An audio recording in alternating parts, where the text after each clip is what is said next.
আজকে দেখছি আজকে নিউজে কি হচ্ছে।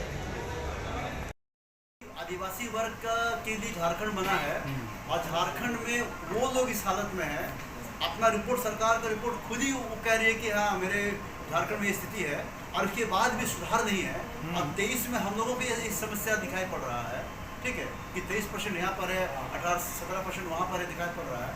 तब आप बताइए कि इसका क्या उपाय? रोटी बैंक का लड़ाई कुपोषण को मुक्त करने का है झारखंड से। चाहते हैं जानना या कुछ कुपोषण को मुक्त करना है जी, कुपोषण के खिलाफ रोटी बैंक की लड़ाई जी, मुक्त करना है।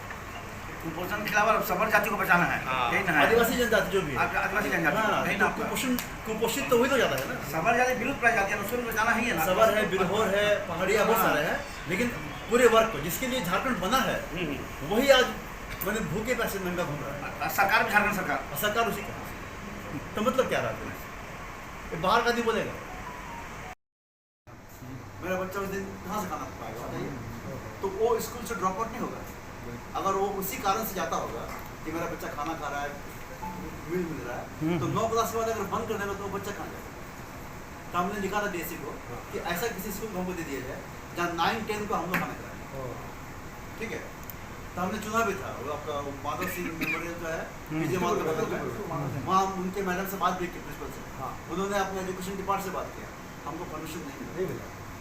तो अब कैसे हम लोग काम करें? ठीक है, झारखंड को कुपोषित मुक्त करना है और सरकार के साथ हम सब लोग तैयार हैं। रोटी बैंक परिवार जो बड़े स्कूल है, जो नामी ग्रामी अंग्रेजी स्कूल शहर में, उस स्कूल में जो बच्चे पढ़ते हैं, बड़े बड़े घर के बच्चे पढ़ते हैं, अच्छा खासा फीस भी है। हम लोग उनसे रिक्वेस्ट करते हैं कि महीना में एक दिन आप लोग रोटी डे बनाइए, ठीक है। तो वहाँ के बच्चे नाश्ता लाते हैं, और चीज़ से भरा हुआ, मक्खन से भरा हुआ बड़े बड़े नाश्ता लाते हैं। उन नाश्तों को हम लोग महीना में एक जगह जमा करते हैं, वो लाते हैं हम लोग के लिए, और जमा करके हम जाते हैं उस स्कूल में जहाँ गरीब परिवार का बच्चा पढ़ता है, जो मिड डे मील में आश्रित है, उनको वो नाश्ता देते हैं, मक्खन वाला, चीज़ वाला, उनके चेहरे में खुशी, ठीक है। अभी हम लोग हाल में बहुत सारा उधर एरिया में गए थे, वो लोग इंतजार करता है कि सर आप लोग कब आएंगे, जो लोग देखा नहीं करें, तो हम लोग ये भी कर रहे हैं, ठीक है। तो मेरा कोशिश है कि हम इसको कैसे आगे बढ़ाएं। और अभी हमने सरकार को लिख के दिया था किसी एक गाँव को हमको दे दिया जाए जिम्मेवारी में, ताकि हम लोग उस गाँव को एक मॉडल गाँव बनाएंगे जी, वोट देने के लिए है। और सबर जनजाति से जुड़े 25 परिवार वहाँ रहते हैं। तो हम लोगों ने जब सारे एरिया में घूमा, देखा, लोगों से बात किया, तो समझ में आया कि यहाँ बहुत गंभीर इशू है।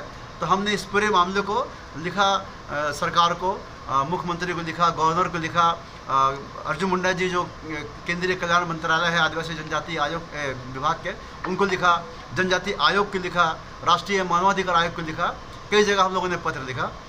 अभी हाल ही में आदिवासी जनजाति आयोग से एक नोटिस आया है, यहाँ पूर्वी सिंहभूम के डीसी श्री मंजुनाथ भजंत्री के पास आया है, और उसमें कहा गया है आयोग के द्वारा कि आप 15 दिनों के अंदर में इस पूरे इशू में जांच करके रिपोर्ट दीजिए, और अगर 15 दिनों के अंदर आप रिपोर्ट नहीं देंगे तो जो आयोग है वो अपना जुडिशरी पावर का इस्तेमाल करते हुए आपको सम्मन जारी कर सकती है और व्यक्तिगत तौर पर आपको दिल्ली बुला सकती है। इसके अलावा राष्ट्रीय मानवाधिकार आयोग ने भी पूरे मामले को बहुत सीरियसली ले लिया है, और लेकर के इस मामले पर उन्होंने झारखंड राज्य मानवाधिकार आयोग को लेटर भेजा है, केस ट्रांसफ़र किया है, और राज्य मानवाधिकार आयोग से कहा गया कि आप जांच कीजिए। मेरा कहना है कि ये एक सिंबॉलिक हम लोगों ने भले ही ये कहा है बड़ा बांकी गांव के लिए या किसी पूर्वी सिंहभूम के लिए, लेकिन ये इशू पूरे झारखंड के लिए है, और इसको एक ट्रेलर मान सकते हैं। काम करना पड़ेगा पूरे झारखंड में, और सरकार को लगना पड़ेगा, क्योंकि कुपोषण एक बड़ा समस्या है। रोटी बैंक परिवार आपके साथ खड़ा है, सरकार के साथ खड़ा है।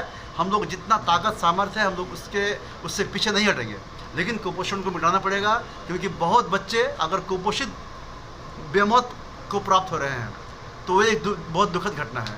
और बहुत सारे बच्चे अगर कुपोषण से आगे बढ़ रहे हैं, उनका विकास हो रहा है, उम्र बढ़ रहा है, तो कुपोषित जो बच्चे होंगे उनका मस्तिष्क भी उस तरह डेवलप नहीं करेगा। तो आने वाला समय में जो झारखंड को युवा मिलेगा वो कुपोषित युवा मिलेगा, और ऐसा युवा झारखंड के लिए किस काम का होगा? तो ये बहुत दुख का बात है। हम लोग इस इशू में काम कर रहे हैं, और किसी गाँव को गोद लेने की बात कर रहे हैं। हम लोग किसी गांव को गोद लेना चाहते हैं, ठीक है। सरकार अगर हम लोग को सपोर्ट करे तो किसी गांव को गोद लेकर के हम उस गांव को मॉडल गांव बनाना चाहते हैं। हम वहाँ पर एजुकेशन में, हेल्थ में और न्यूट्रिशन में काम करना चाहते हैं। और अगर उस गांव को हम लोग मॉडल और एक अच्छा गांव बना पाएँ, आदर्श गांव बना पाएँ, दिखा पाएँ, तो मैं समझता हूँ कि सरकार के लिए भी और बहुत सारे सामाजिक लोग उनके लिए भी एक मॉडल बनेगा।